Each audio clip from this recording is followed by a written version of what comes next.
So, very good afternoon, everyone.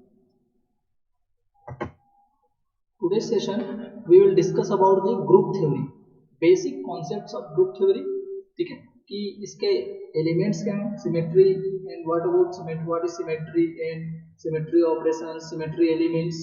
ठीक है, तो आज हम बेसिक्स पे बात करेंगे. सिमेट्री एलिमेंट्स होता क्या है, कितने टाइप्स की होती है. चलिए स्टार्ट करते हैं. Group theory. ग्रुप थ्योरी बहुत इंपॉर्टेंट टॉपिक है. Okay,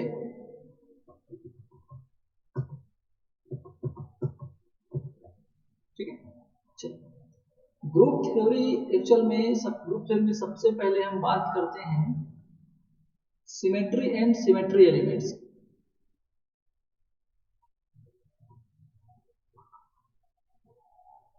symmetry and symmetry elements.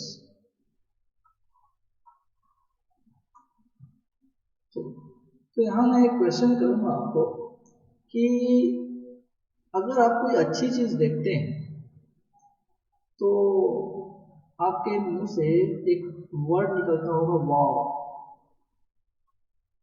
निकलता है कभी? Yes sir. ठीक है, जैसे कोई कार हो गई. ठीक है, अब एक नॉर्मल सी कार है, एक लग्जरियस कार है. ठीक है, आजकल जो है डिफरेंट डिफरेंट टाइप की कार्स वगैरह होती हैं. ठीक है, तो एक अच्छी जो कार होती है उसको देख करके अपने मुंह से क्या निकलता है, एकदम से वाव निकलता है, वाव टर्म निकलता है. और वाव उन्हीं के लिए निकलता है जो कुछ ज्यादा ही अच्छी होती है. ठीक है, जो आप एक्सपेक्ट नहीं करते रहते हैं उतनी अच्छी हो जाती है. ठीक है, उसके लिए आपको क्या टर्म निकलता है, वाव. जैसे कि कोई रोज वगैरह हो गया, या किसी का आप स्ट्रक्चर देखते हैं, किसी का घर वगैरह हो गया, तो एक अच्छा अगर उसमें घर का अगर डिजाइनिंग वगैरह अच्छी होती है तो उनके लिए भी हमारे मन में वाव वर्ड निकलता है. तो अल्टीमेटली अगर हम ये बोल दें कि एक जो आपका सिस्टमेटिक अरेंज जो होता है ना, सिस्टमेटिक, अगर कोई चीज सिस्टमेटिक अरेंज होती है तो उसके लिए वर्ड यूज होता है वाव. ओके, अगर आपके घर में ही अगर हम बात करें एग्जांपल, तो अगर आपकी जो सही चीजें आपकी स्टडी टेबल में, आपकी जो चीजें होनी चाहिए होगा वो स्टडी टेबल में है. ठीक है, प्रॉपर जो जो जिन चीजों की ये जो प्लेसेस डिसाइडेड है, अगर वो वहां पर अगर लोकेटेड है तो काफी अच्छी लगती है वो चीजें. और अगर जो चीजें फेवर नहीं कर रही किसी प्लेस को, अगर आप वहां उनको रख देते हैं तो फिर वो जो है अच्छी नहीं लगती. दैट इज वो सिस्टमेटिकली अरेंज नहीं है. क्लियर है? तो यहाँ वर्ड आ रहा है सिस्टमेटिक अरेंजमेंट का, क्योंकि जो चीज सिस्टमेटिक अरेंज रहते हैं वही अच्छी लगती है, अच्छी दिखाई देती है. ठीक है, तो सिमेट्री क्या है? तो देखिए सिमेट्री क्या है. सिमेट्री क्या बोलते इसको बोलते हैं, systematic, systematic in regular, systematic and regular arrangement of an object, is called symmetry, सममिति. ओके, समझ आया? एक systematic and regular arrangement of an object is called symmetry. अब उनके अरेंजमेंट को, उनके सिमेट्री को बताने के लिए कुछ एलिमेंट्स चाहिए आपको. ठीक है, सो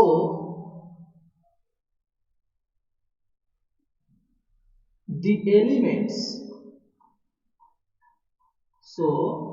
the elements which are necessary, which are necessary to express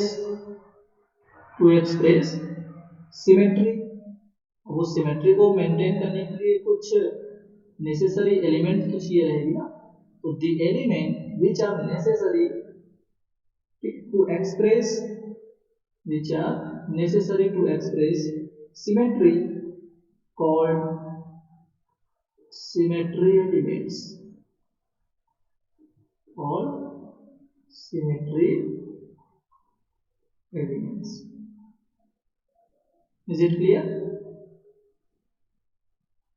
Definition आपको समझ आया? वर्ड समझ Yes, आया? sir. वर्ड समझ आया कि भाई अगर कोई चीज सिस्टमेटिक अरेंज्ड होगी तभी तो हमारे मुंह से वाव निकलेगा, और अगर वो सिस्टमेटिक अरेंज नहीं है तो कहाँ से हम अच्छा बोलेंगे उसको। और अरेंज करने के लिए किनको अरेंज करें हम, तो उनको सिमेट्री को डिफाइन करने के लिए, उसको एक्सप्रेस करने के लिए कुछ एलिमेंट्स की जरूरत पड़ेगी हमको। वो क्या कहलाएगा आपका? Symmetry elements. ओके, अब बात करते हैं सिमेट्री एलिमेंट्स के लिए कि वो कौन से एलिमेंट्स हैं जो जरूरत होती है, जो रिक्वायर्ड होती है सिमेट्री को एक्सप्लेन करने की। सो देखिए, सो symmetry elements are symmetry elements are following।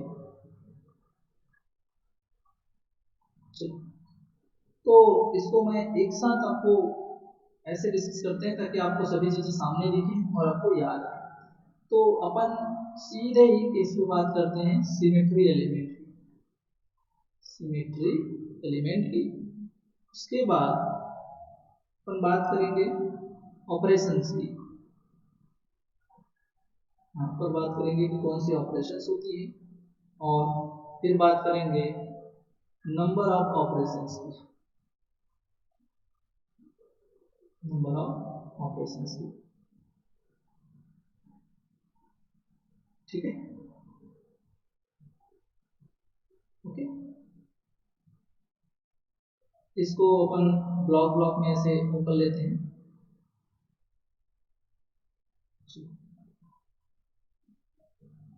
ठीक है, तो देखिए फर्स्ट जो होती है, फर्स्ट वो क्या है?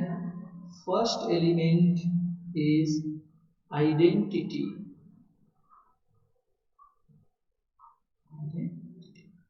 Identity that is represented by or expressed by E, capital E। Identity element को कैसे दिखाया जाता है? E से। ऑपरेशंस क्या होती हैं इनके लिए? तो ऑपरेशंस को मैं बताऊंगा, पहले आपको मैं टाइप्स बताता हूँ कि कौन कौन से लोग होते हैं, या चलो एक साथ बता दें। तो इसके लिए आइडेंटिटी में कोई ऑपरेशंस नहीं होती, ठीक है। नंबर ऑफ ऑपरेशंस की अगर बात करें तो आइडेंटिटी की खुद एक जो आपकी ऑपरेशन होती है वो खुद आइडेंटिटी होती है।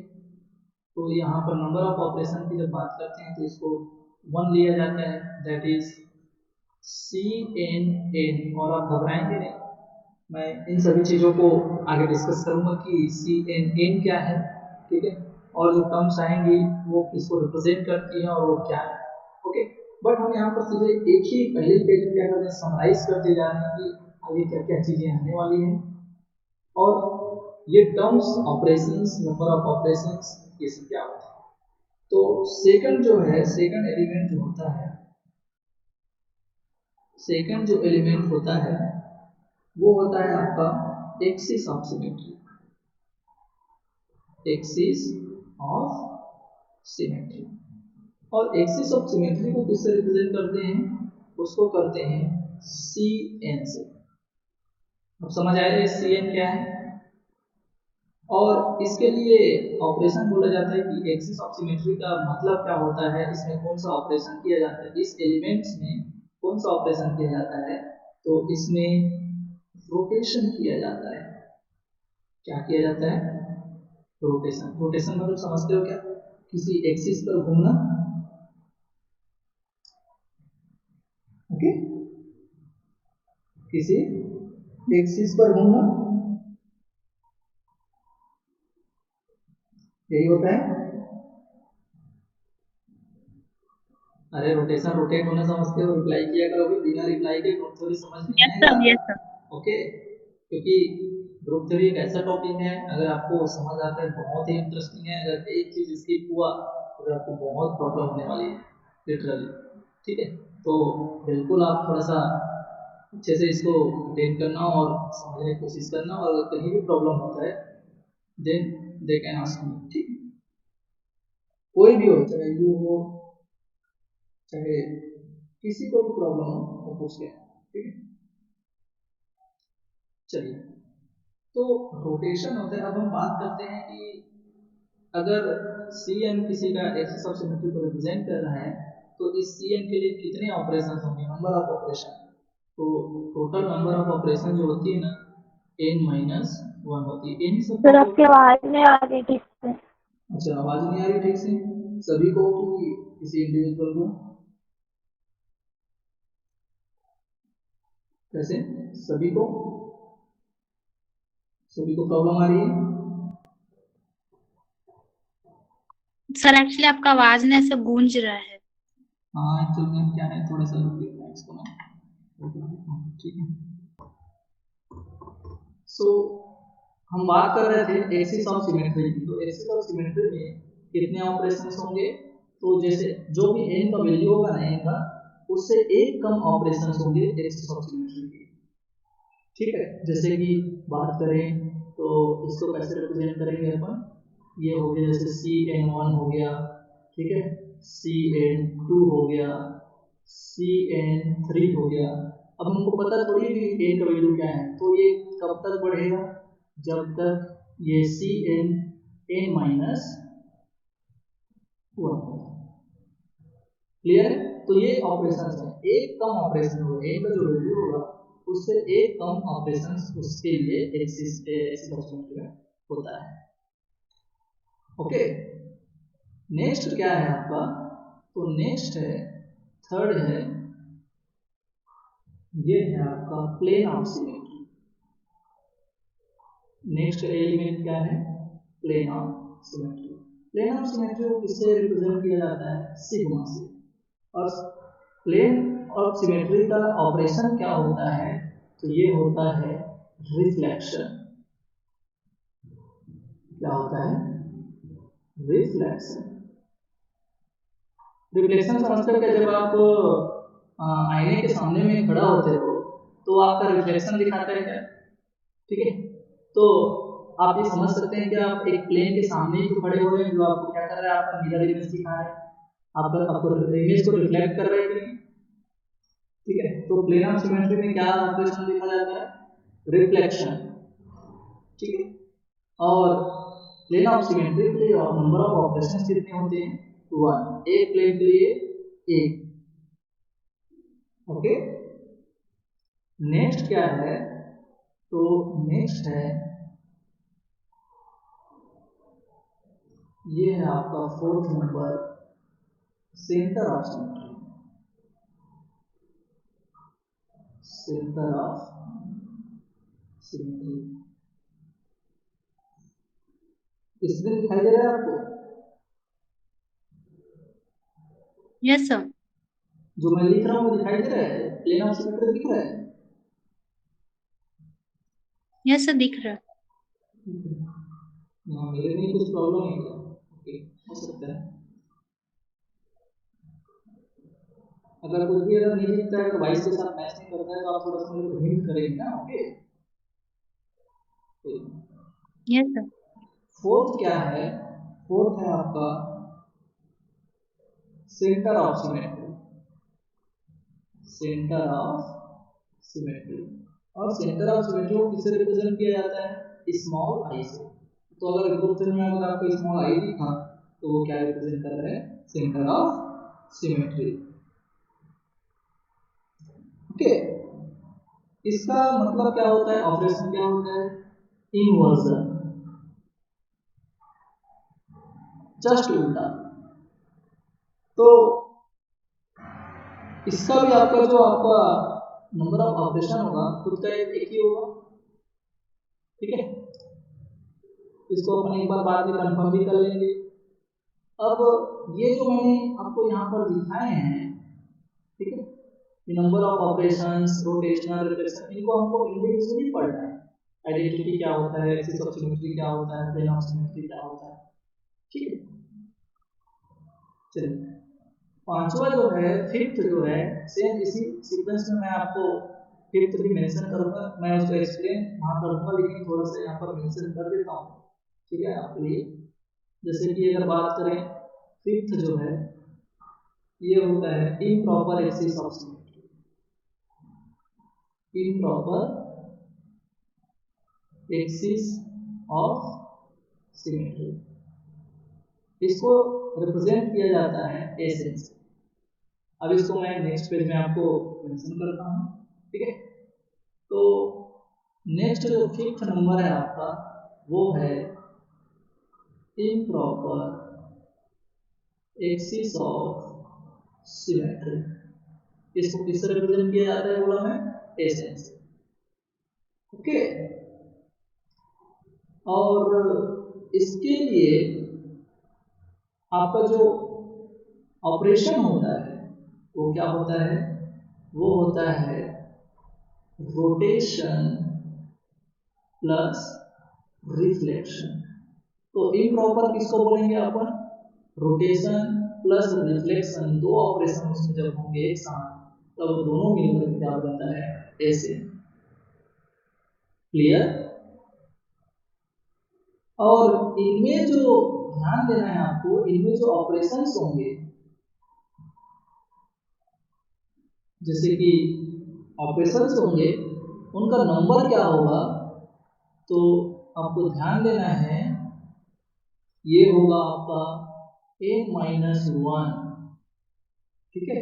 और n-1 कब होगा, और एक बार इधर देख लीजिए, ये 2n-1 भी हो सकता है।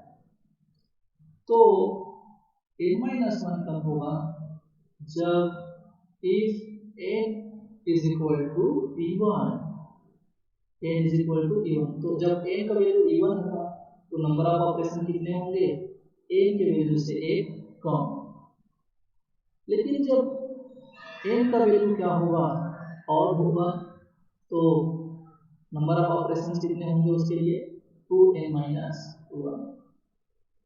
इसका मतलब क्या है, तो इसका मतलब देखिए, n-1 दैट इज, इसको हम कैसे रिप्रेजेंट करेंगे, Sn1, ठीक है, Sn2, Sn3, Sn4, Sn20 on continue करते जाना, और कहाँ तक जाएगा, Sn-1।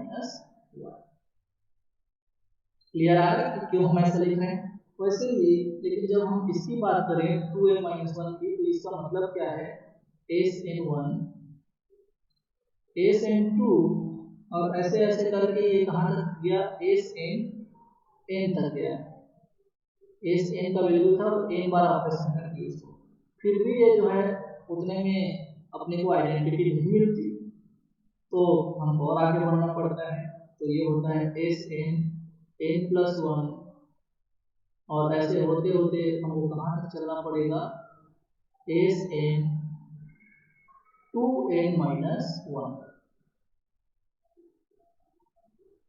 समझ आ रहा है क्या बोलना चाह रहा हूँ। इसको मैं सबको वेरीफाई करूंगा, सबको आपको समझ आएगा, मैं पहले ही चीजों को बता रहा हूँ, इनको ऐसे ऐसे चीजें पढ़नी है। इन सबको फिर अपने को वेरीफाई करना है कि हाँ नंबर ऑफ ऑपरेशन जो है इसके लिए यही आ रहे हैं क्या, नंबर ऑफ ऑपरेशन कम थोड़ी है, ज्यादा थोड़ी है। हाँ इतना है कि अगर आपको सीधा डायरेक्टली पूछता है कि बताइए इस सिमेट्री एलिमेंट्स की जगह ये है, तो उसमें नंबर ऑफ ऑपरेशंस कितने ऑपरेट कर सकते हैं। इज इट क्लियर, आगे बढ़ सकते हैं। Yes sir. ओके, तो देखिए अब अपने को मूव करना है इंडिविजुअल। सबसे पहले क्या पढ़े अपन, आइडेंटिटी।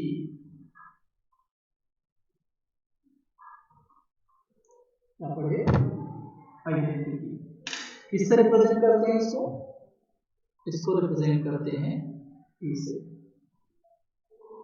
ठीक है, तो नाम से आपको कुछ ऐसा पता चल रहा है क्या कि आइडेंटिटी तो हर किसी की होती है। आधार कार्ड बनाए हो सबका बना होगा, वही तो आपकी क्या है आइडेंटिटी। अरे हर किसी की आइडेंटिटी होती है। तो आइडेंटिटी क्या है, ये जो है आपका it is an necessary element, it is an necessary element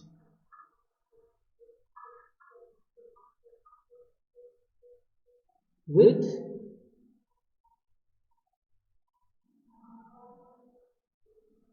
present in all objects, मतलब ऐसा कोई ऑब्जेक्ट नहीं होगा जिसकी आइडेंटिटी नहीं होगी। मतलब हर ऐसा हो सकता है कि किसी ऑब्जेक्ट में कोई भी ऑपरेशन ना हो, ना रिफ्लेक्शन हो, ना रोटेशन हो, ना एक्सिस ऑफ सिमेट्री हो, प्लेन ऑफ सिमेट्री हो, लेकिन ऐसा कभी नहीं हो सकता कि उसके पास एक आइडेंटिटी ऑपरेशन ना हो। समझ आया, उसके पास एक आइडेंटिटी होगी ही। क्लियर, समझ आया क्या? अब यस सर। अब अगर मैं आइडेंटिटी पढ़ा रहा हूँ तो इनके लिए कुछ प्रॉपर्टीज भी पढ़ लेते हैं। क्या कर लेते हैं, यहीं बस प्रॉपर्टीज भी डिस्कस कर लेते हैं। Properties of identity. तो बोला जाता है कि पहला प्रॉपर्टी अगर हम बात करें, first property, identity is always commit with other elements,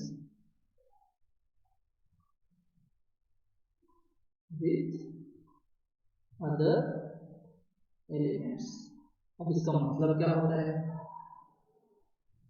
of the groups, means of the groups, and leaves them unchanged,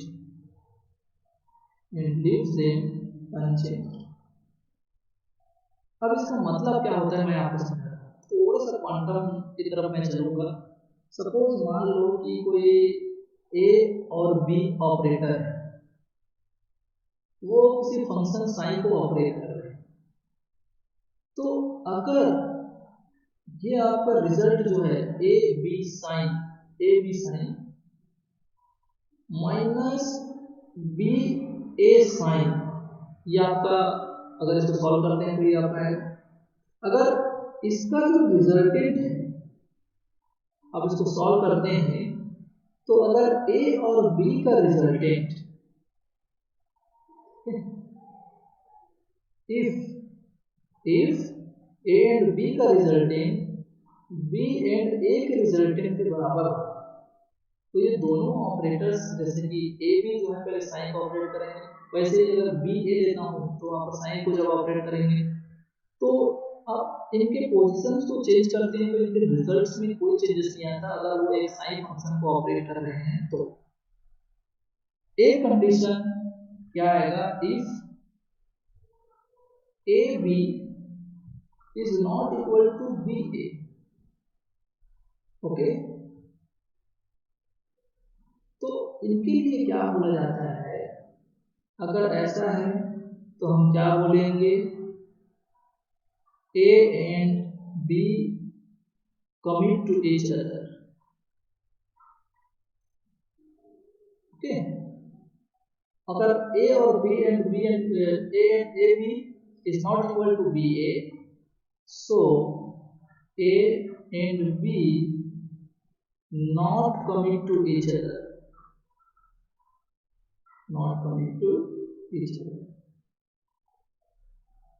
okay.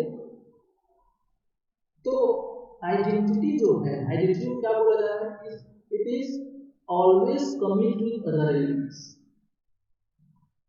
और always commit other elements of the groups and leaves them unchanged, और वो जो है उनको change नहीं करता।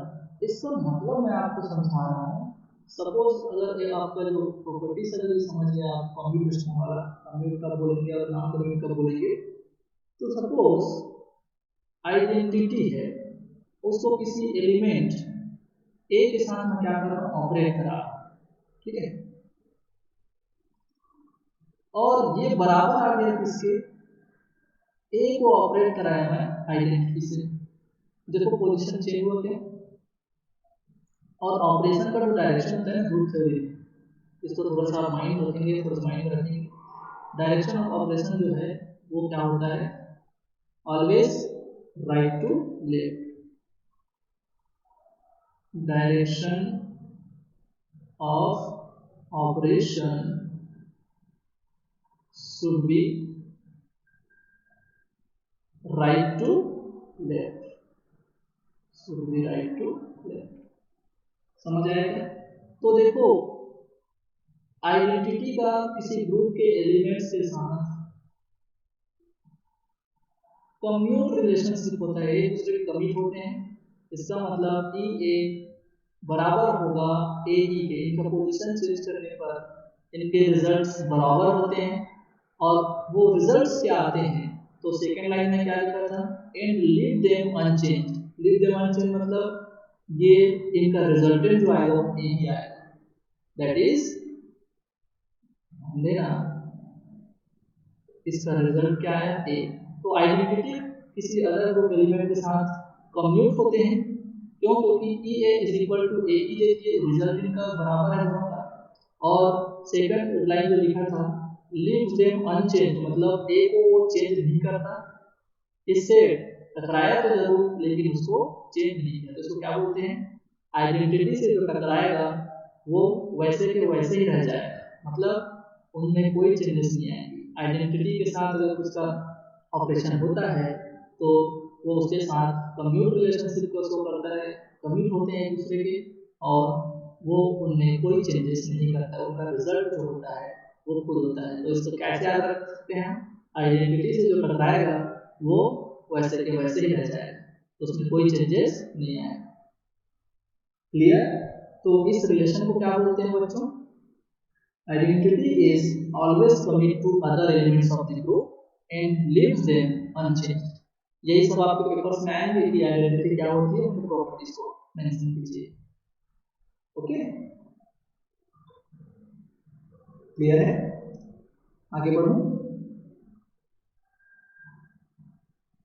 Yes. Okay, वैसे ही second properties क्या होती है, तो अगर हम बात करें सेकंड प्रॉपर्टीज की, सेकंड प्रॉपर्टीज तो ये बोला जाता है कि आइडेंटिटी जो होती है E is conjugate, E is conjugate with itself only, itself only। इसीलिए इसीलिए जो आपके खुद के साथ ही सिर्फ क्या होता है, कॉन्जुगेट होता है, इसीलिए so they always makes in, so they always makes in individual class, individual class in character table, in character table. समझ आ रही है? अब कैरेक्टर टेबल नया वर्ड आ गया, तो जब कैरेक्टर टेबल आएगा तो इस लाइन को मैं आपको फिर से वहां पर रिपीट करूंगा कि देखो मैंने ऐसा बोला था क्या आपको। ओके, तो इसके इसका क्या रिलेशन है, हमें क्या फिर कॉन्जुगेशन में आ गए। तो देखिए सपोज मान लो कि ए जो है कोई एलिमेंट है, सिमेट्री एलिमेंट है, ठीक है, वो कोई अदर एलिमेंट्स एक्स और उसका एक्स का इनवर्स, एक्स का inverse that is x inverse. तो ये अभी आप समझ, आपको इतनी आसानी से नहीं आएगा, लेकिन हाँ आइडेंटिटी पढ़ रहे हैं तो आइडेंटिटी का डेफिनेशन आप समझ गए। तो इन प्रॉपर्टीज को आपको यहाँ पर डिस्कस करना जरूरी है, ताकि आप जब इन चीज़ों को मैं बताऊंगा तो आपको फिर मैं रिपीट कराऊंगा। बेटा यहाँ पर कुछ ऐसा पढ़े थे क्या, ठीक है, तो वहाँ पर आपको ये चीज़ें फिर से रिकॉल हो जाएंगी और आपको समझ आ जाएगा। तो सपोज इसका रिजल्ट जो है बी आता है, तो देखो ए जो है ना किसी और अदर एलिमेंट्स के साथ उसका x और उसका x बार इनका जो रिजल्टेंट है वो बी आता है। तो अगर ये बी आया रिजल्ट तो क्या बोलते हैं पता है, तो बोलते हैं ए और बी जो है ना, ये ए और B, so A and B are conjugate to each other.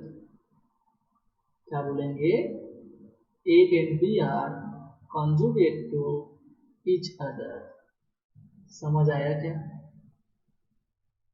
Okay, कब, जब किसी ए को किसी एक्स एलिमेंट और उसके इनवर्स के साथ प्रोडक्ट चेक, उसका रिलेशन देखा जाए, तो उसका अगर रिजल्ट जो आता है वो और ए एक दूसरे के क्या होते हैं, कॉन्जुगेट होते हैं। लेकिन आइडेंटिटी के लिए क्या बोला जा रहा है कि आइडेंटिटी जो होती है वो सिर्फ अपने आप से, इट सेल्फ ओनली, खुद के साथ बस वो कॉन्जुगेट रहती है। और इसका मीनिंग क्या निकल रहा होगा, तो इसका मीनिंग यही निकल रहा है क्या कि अगर यहाँ पर आइडेंटिटी है, ए के जगह में हम क्या ले लेते हैं, आइडेंटिटी, और आइडेंटिटी के जगह में हम किसी उसको एक्स के साथ और उसके एक्स इनवर्स के साथ क्या करते हैं, प्रोडक्ट चेक करते हैं कि इसका रिजल्टेंट क्या होगा। तो इसका रिजल्टेंट जो है ई ही आता है। क्या आता है, ई। तो देखो ए बेचारा इसका रिजल्टेंट बी आया था, तो ए और बी कॉन्जुगेट थे। लेकिन ई जो है कोई भी एलिमेंट्स रख लो उसके ग्रुप्स के, चाहे आप किसी सिग्मा को ले लो, उसके सिग्मा इनवर्स को ले लो, या फिर और कोई एक्सिस ऑफ सिमेट्री को ले लो और उसके इनवर्स को ले लो, तो उनका रिजल्टेंट हमेशा क्या आएगा, आइडेंटिटी आएगा। तो ये खुद के साथ आपका जो है कॉन्जुगेटेड रहता है, कॉन्जुगेटेड टू इटसेल्फ ओनली। इसी के कारण जो है ये एक इंडिविजुअल का क्लास बनाता है। जब कैरेक्टर टेबल में दिखाऊंगा ना, तो आपको पता चलेगा कि सर आइडेंटिटी वाले कॉलम में और कोई क्यों नहीं दिख रहे हैं, आइडेंटिटी अकेले क्यों है। तो उसके लिए रिस्पॉन्सिबल कौन है, यही प्रॉपर्टी आइडेंटिटी की। इसलिए मैं इसको यहीं पर आपको डिस्कस करा रहा हूँ, ताकि आगे जब मैं बताऊंगा आपको तो चीजें जो है और अच्छे से क्लियर होनी चाहिए। ओके, समझ आ रहा है? Yes sir. Very good. तो रिस्पॉन्स देते रहना है जरूरी है, ग्रुप थ्योरी में रिस्पॉन्स देते रहना बहुत जरूरी है। अब नेक्स्ट प्रॉपर्टी सुनिए। नेक्स्ट प्रॉपर्टी में क्या होता है, सपोज ये आपका सी एन है, ठीक है, और सी एन के पावर में एन है। ओके, तो बताइए इसी ऑपरेशन को मैं आपको आइडेंटिटी कॉलम में पहले दिखाया था क्या। तो सी एन एन का मतलब क्या होता है, identity. It is third property. Clear है? ओके, और नेक्स्ट प्रॉपर्टी क्या है, जैसे कि अगर हम बात करें फिफ्थ प्रॉपर्टी की, फोर्थ प्रॉपर्टी की, तो फोर्थ प्रॉपर्टी है अगर कोई प्लेन है सिग्मा, तो अगर इस सिग्मा के लिए इस सिग्मा ऑपरेशन को इवन बार ऑपरेट किया जाता है, इवन सिग्मा एन, ऐसे लिख देता हूँ इसको मैं, सिग्मा एन, और एन क्या है, इवन, तो इसका मतलब होता है आइडेंटिटी। और अगर सिग्मा जो है उसको एन बार ऑपरेट कर रहा है, दैट इज अगर ऑड बार ऑपरेट कर रहे हैं ऑड में, तो ये इसका रिजल्टेंट जो है सिग्मा ही होता है। लेकिन अगर सिग्मा को, किसी सिग्मा ऑपरेशन को एन बार इवन नंबर बार 2 4 6 8 इतने बार ऑपरेट करते हैं, तो इसका मतलब होता है कि इसमें कोई चेंजेस नहीं हुआ है, वो सिर्फ आपको धोखा दे रहा है। उसका मतलब क्या होता है, आइडेंटिटी। और आइडेंटिटी मतलब तो कोई चेंजेस नहीं होता, वो तो हर किसी की होती है। आइडेंटिटी मतलब देयर वाज नो चेंज। ठीक है,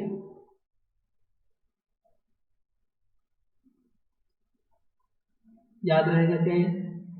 और इन जितनी प्रॉपर्टीज मैं बता रहा हूँ अब इन सभी प्रॉपर्टीज को मैं आपको क्या करूंगा, फिर से रिकॉल कराऊंगा। ऐसा हम पढ़े थे क्या? देखो ये सभी चीजें हो रही हैं। क्लियर?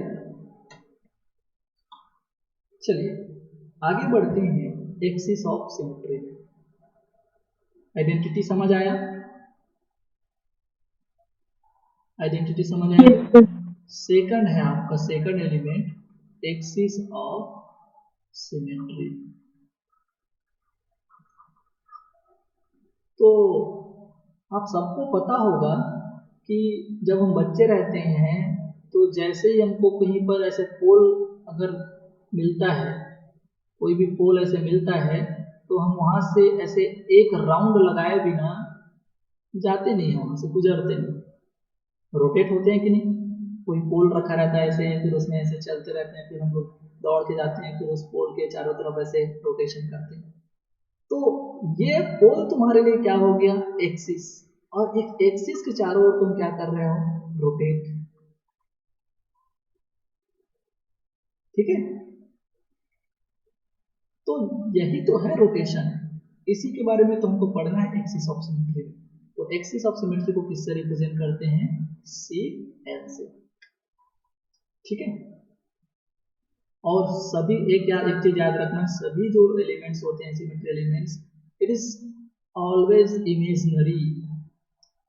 सिर्फ इसको इमेजिनरी बोला जाता है, ये आपको इमेजिन करना है कि ऐसा है। ओके,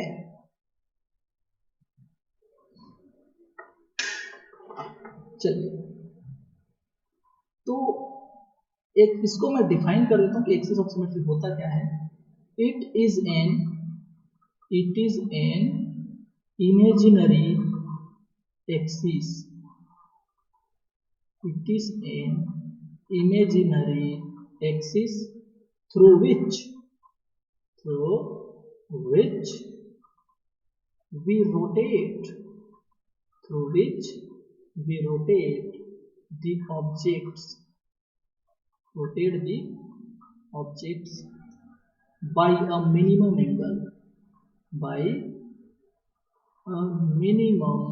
angle, ठीक है, that we get equivalent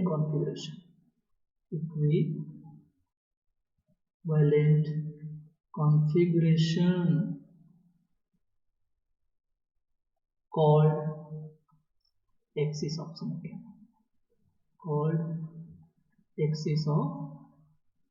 symmetry, इसमें जो टर्म है, दो टर्म जो यूज हुआ, ठीक है, और वो टर्म्स कौन है? Imaginary axis. बात किसकी करेंगे? इमेजिनरी एक्सिस की।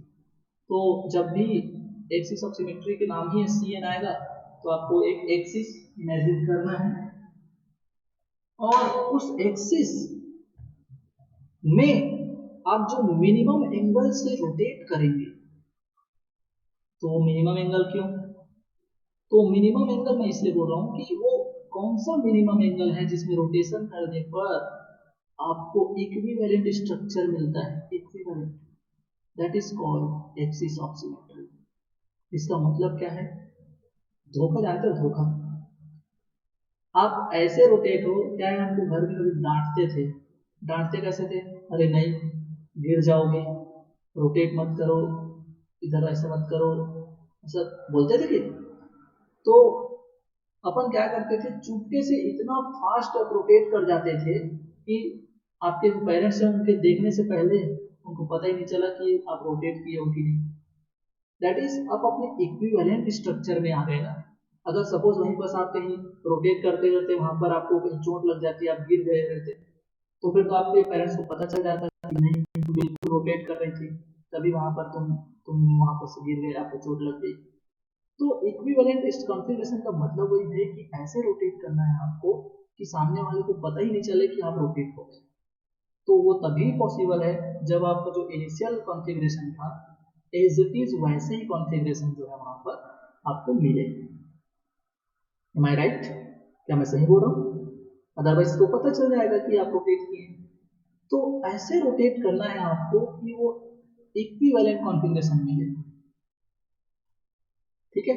और यहाँ पर जो सी एन है, ये जो आपका क्या लिखते हैं यहाँ पर सी एन, ये जो सी एन है उसमें अगर हम एन की बात करें, इस एन की बात करें तो इसको हमको डिस्कस करना है।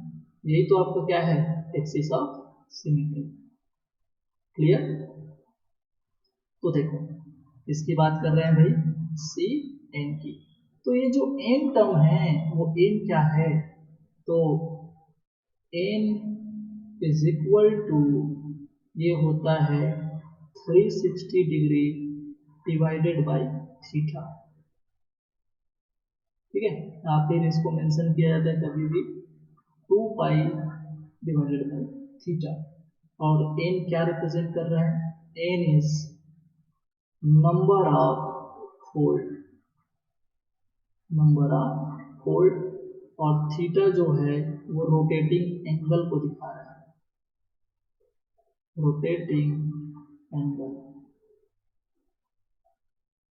ओके, तो देखो इसके लिए अपन क्या करते हैं, हम डिफरेंट डिफरेंट कंडीशन देखते हैं कि कब क्या क्या कंडीशंस होंगी तो कौन कौन से एन का वैल्यू निकल के आ सकता है।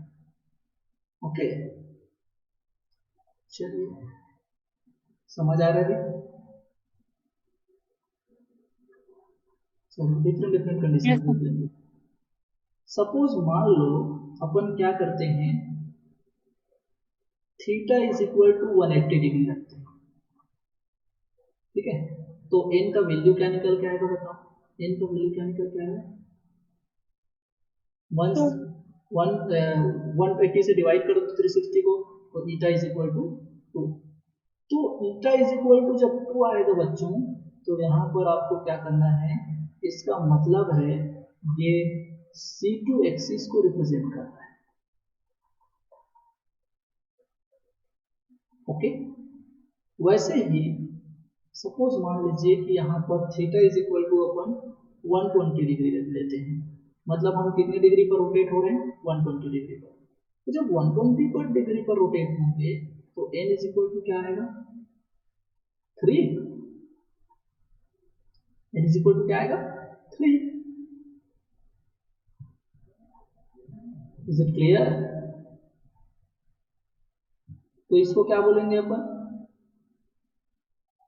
इसको क्या बोलेंगे भाई, C3 एक्सिस। वैसे ही अब आप बताएंगे सिंपल वाला, क्योंकि क्या है,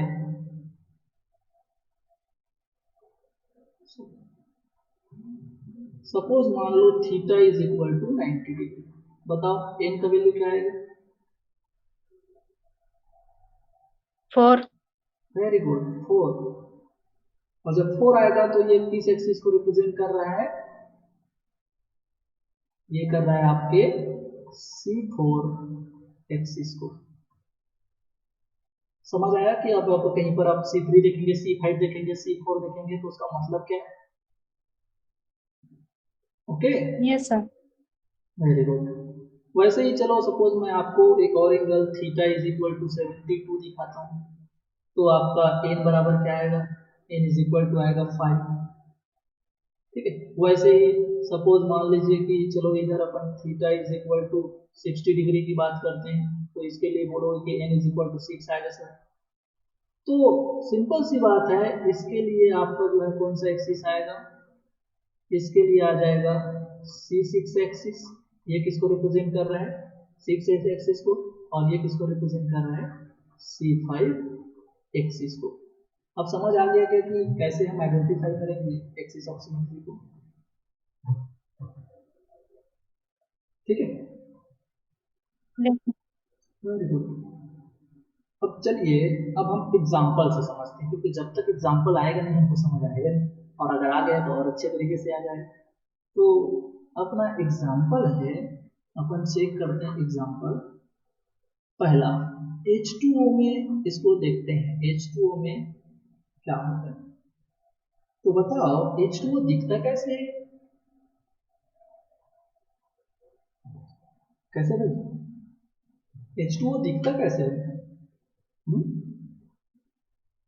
अरे वी शेप होता है क्या? वी शेप होता है क्या? Yes sir. Very good. और जब भी आप ग्रुप थ्योरी की बात करेंगे लोन पेयर को कंसीडर मत करना। ओके, तो अगर मैं इसको नाम दे देता हूँ, इसको मैं 1 दे देता हूँ और इसको 2 दे देता हूँ, क्योंकि पता करने के लिए कि चलो 1 वाला हाइड्रोजन किधर जाएगा, 2 वाला हाइड्रोजन किधर जाएगा। ठीक है, तो देखो अब अगर यहाँ पर मेरे को पहले सबसे पहले ये बताओ कि वो कौन सा इमेजिनरी एक्सिस मैं यहाँ पर बना सकता हूँ जो रोटेट करने पर इक्विवेलेंट स्ट्रक्चर दिखे। तो देखो ये एक मैं यहाँ से इमेजिनरी एक्सिस यहाँ से ऐसा बना दूं क्या, और रोटेट कैसे होऊंगा? अगर इमेजिनरी एक्सिस मेरा ऐसा बन रहा है, मैं रोटेट करूंगा कोई भी डायरेक्शन से, ऐसे रोटेट होगा। ठीक है, अब बताओ ये जो है कितने डिग्री पर रोटेट हो रहे होंगे तब ये ऐसे स्ट्रक्चर है। तो अगर मैं यहाँ पर C2 से रोटेट हो जाऊं, that is rotate bye 180 degree. इसी का मतलब क्या होता है? C2 होता है क्या, ये तो निकाल के आए हो, रोटेट बाय 180 डिग्री। ओके, तो बताइए अगर मैं 180 डिग्री से रोटेट करूंगा तो ऑक्सीजन जहां से, देखो ऑक्सीजन से ही एक्सिस है, तो जहां पर एक्सिस होता है वो चेंज होता है क्या रोटेशन? नहीं होता। तो ये जो झूला झूले तो ये सेंटर पॉइंट, या आप इधर ऐसे झूले में गोल वाले झूले में ऐसे बैठे रहते हो, इधर से आप ऐसे रोटेट हो रहे हैं, तो जब ये 180 डिग्री में इसको रोटेट कर दूंगा तो बताओ ये H और ये H, लेकिन अंतर क्या हो गया? अंतर क्या हो गया?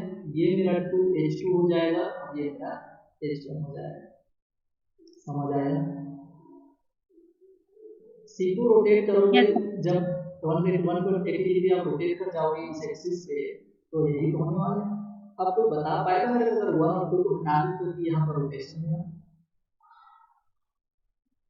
बता पाओगे? अगर मैं 1 और 2 को हटा दूं तो बता पाओगे आप? नहीं बता पाओगे ना? Okay, no sir. Very good. तो सेम टू सेम मिला कि इक्विवेलेंट स्ट्रक्चर। तो बताओ वो कौन सा मिनिमम एंगल है जिस पर आप रोटेट होकर के एज इट इज वैसे स्ट्रक्चर आपको मिला? तो वो C2 है, दैट इज 180 डिग्री।